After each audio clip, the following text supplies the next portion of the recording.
Et voilà. C'était un ami de 30 ans. Et c'était un ami de 30 ans. Menteur, il prétend avoir vu Grosny en flammes. Grosny n'a jamais brûlé, il l'a jamais vu de sa vie. Bernard-Henri Lévy, comme d'autres gens de cette communauté, est un menteur. Mais pas un menteur pathologique, c'est un menteur professionnel. C'est-à-dire que la relation à l'autre et la domination sur les autres ne se fait pas par la persuasion du logos et par la supériorité des qualités morales ou des qualités explicatives ou du matériel journalistique ou historique fourni, mais par le mensonge systématique et honté et, comment dirais-je, voulu. Hein, voilà, et intégré dans les valeurs. C'est-à-dire que ce sont des menteurs en pleine conscience. Bernard-Henri Lévy est un menteur que je ne qualifierais même pas de pathologique, mais voilà, nous sommes aussi très souvent face à des gens dont le mensonge est le rapport à l'autre, hein, qui mentent sur leur date de naissance, qui mentent sur leur parcours historique, qui mentent sur leur déportation, etc. etc. Et c'est quand même assez inquiétant que nous qui sommes dans les valeurs de charité chrétienne et de respect de la vérité par le logos grec, car nous cherchons la vérité dans le but du bien, nous sommes face à des gens qui cherchent uniquement la domination par tous les moyens, notamment le mensonge systématique. Voilà. Donc je ne sais pas de quoi je voulais parler là. Oui, donc nous avons relayé une pétition pour que, pour le travail qu'il a fait en Libye, Bernard-Henri Lévy soit nommé ambassadeur à Tripoli, ou ailleurs d'ailleurs en Libye dévastée. Je pense que ça serait un juste châtiment, un juste retour pour lui, qu'il assume les conséquences du travail satanique, dégueulasse, basé entièrement sur le mensonge, avec une volonté derrière de destruction, et qui a produit des centaines de milliers de morts, notamment chez les Noirs, les Africains.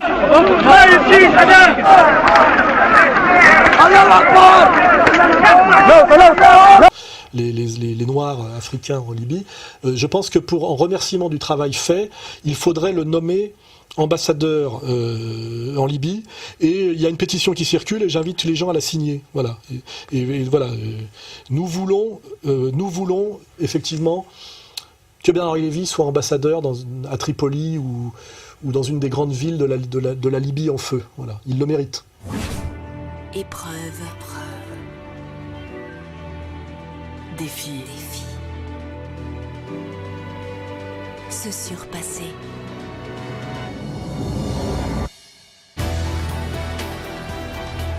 Ces mots, ils en connaissent le sens véritable. Et ils vont le prouver.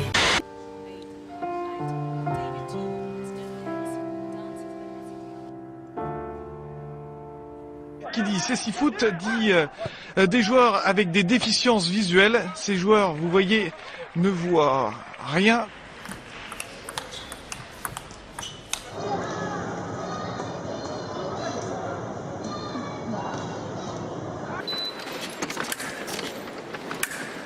Richard Whitehead qui est en train d'éclabousser cette course de son talent avec un nouveau record du monde, qui a laissé tout le monde sur place à la Usain Bolt.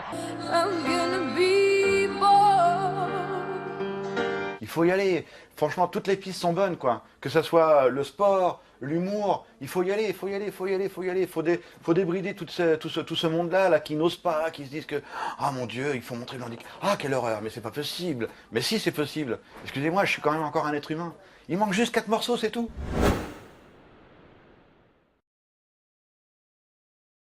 Oui, alors c'est un autre sujet, mais là on va changer de sujet, mais finalement ça renvoie à ce que j'appelle l'inversion de toutes les valeurs, la montée effectivement d'un monde inversé, la destruction de la civilisation, où on voit que les Jeux Olympiques, normalement qui sont là pour magnifier les valeurs grecques de l'unité du corps et de l'esprit, voilà, qui renvoient aux Jeux Olympiques, hein, voilà, à Athènes. Là, on nous a pour la première fois mis en prime time sur la 2 les Jeux Olympiques handisport, voilà. Et j'ai ressenti en regardant ça un sentiment de malaise, et je le dis bien, je refuse de m'extasier sur ce truc-là. C'est un spectacle malsain, angoissant, inquiétant, dont je ne comprends pas très bien la fonction. Je n'ai pas envie de m'extasier devant 6 unijambistes qui se tirent la bourre en fauteuil roulant. Première série du 5000 mètres fauteuil. C'est parti avec une mise en action assez... Je trouve ça grotesque et dérisoire. Qui veulent bien le faire entre eux, c'est leur problème, c'est leur choix, mais je n'ai pas envie de voir ça en prime time sur la 2, avec un journaliste sportif qui me dit que c'est génial à voir. Effort maximal maintenant des concurrents de cette première série du 5000 mètres. Kim Gyu Dae qui fait un bel effort, il aura fait une belle course. Hein. quand on a perdu ses jambes dans un accident, on peut se poser des questions sur le fatum, sur le destin, et penser peut-être qu'on a autre chose à faire que de continuer à se battre pour le struggle for life libéral, où le but c'est d'arriver avant l'autre unijambiste sur un 200 mètres. C'est un peu grotesque, on peut peut-être se tourner vers la philosophie, vers la musique, voilà, vers quelque chose effectivement qu'on peut faire parce qu'on a plus ses jambes et qu'effectivement on a du temps de concentration supérieur à celui effectivement qui est mobile. Hein, c'est, voilà, le handicap peut pousser à des choix où d'un seul coup on transcende son handicap par des choix, la poésie, la musique, la philosophie. Mais de revendiquer que c'est pas parce qu'on est aveugle qu'on n'a pas le droit de faire du tir de précision, ou c'est pas parce qu'on est cul-de-jatte qu'on n'a pas à faire du son en longueur, c'est un peu, c'est mon choix parce que je le vaux bien, c'est l'aberration de la logique libérale libertaire dans tout son grotesque. Voilà. C'est un spectacle qui est laid, comme il est laid de prétendre que Mimimati est une splendeur, et c'est un spectacle éminemment malsain, parce qu'en fait il soumet les handicapés au struggle for life et à l'idéologie libérale américaine du combat pour la victoire coûte que coûte.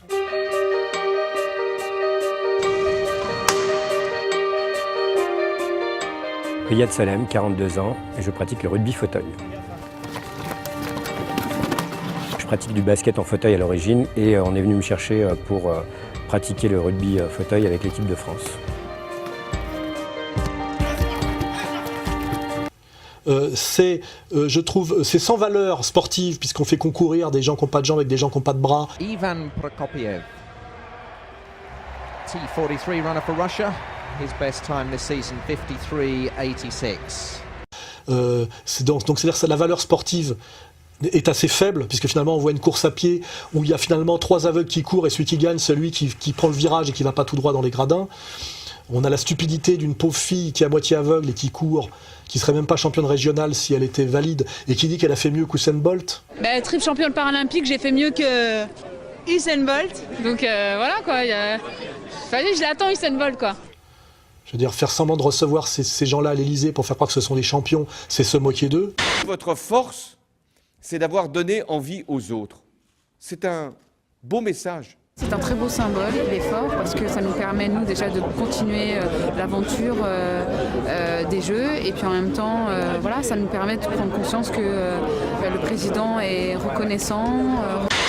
On a aussi l'idée, toujours pareil, de l'espèce de mascarade compassionnelle dégoûtante où on fait semblant, en fait, d'être compassionnel envers les handicapés au même moment où la règle d'or va faire des coupes drastiques dans les budgets de soutien au quotidien des handicapés et non pas de 3-4 connards qui courent sur des lattes en plastique ou des lattes en métal pour faire des bonds de zébulon, parce que finalement ces gens-là ne représentent pas les handicapés mais cachent la situation réelle des handicapés physiques dans les pays comme les nôtres où petit à petit les budgets de la médecine d'État et de l'aide réelle aux handicapés du quotidien sont rognés. Donc c'est toujours de la mascarade et on cache aussi la solidarité de classe par la solidarité de ces espèces de communautés souffrantes qui nous renvoient toujours aux mêmes obscénités, aux mêmes mascarades.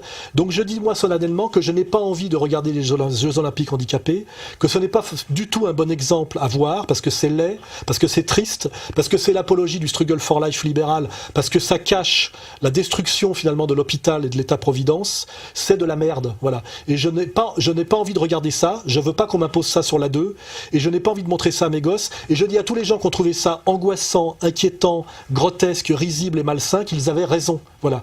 C'est malsain, comme les malsain le mariage homosexuel, comme est malsain l'adoption par les couples homosexuels. Tout ça participe d'une inversion satanique de toutes les valeurs positives, du bien, du vrai et du beau, et tout ça participe d'une entreprise finalement de destruction de la civilisation. Voilà. Hein.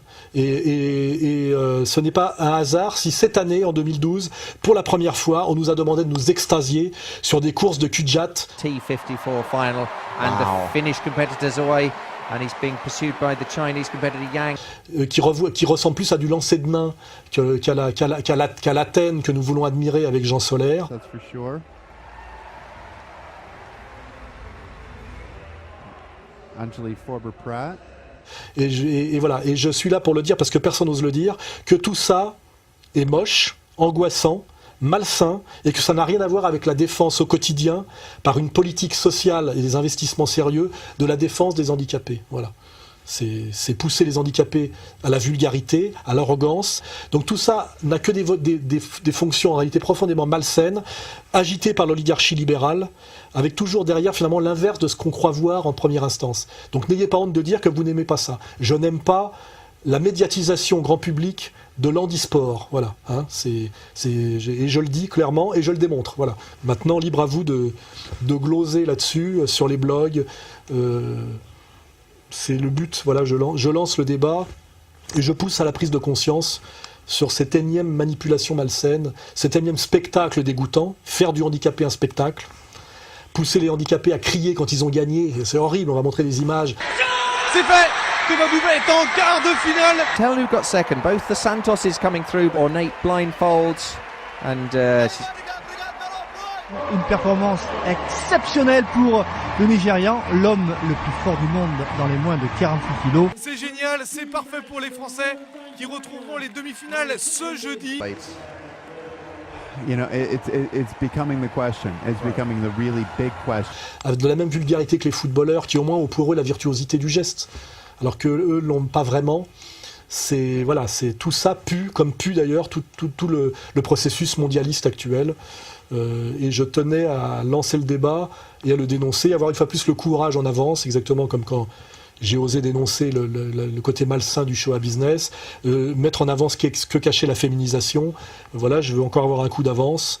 Vous avez raison, vous, peuple de France assez sain, de ressentir comme malsain la diffusion massive, transformée d'ailleurs en spectacle au sens de Debord, des Jeux Olympiques handisport. Voilà. Ça pue.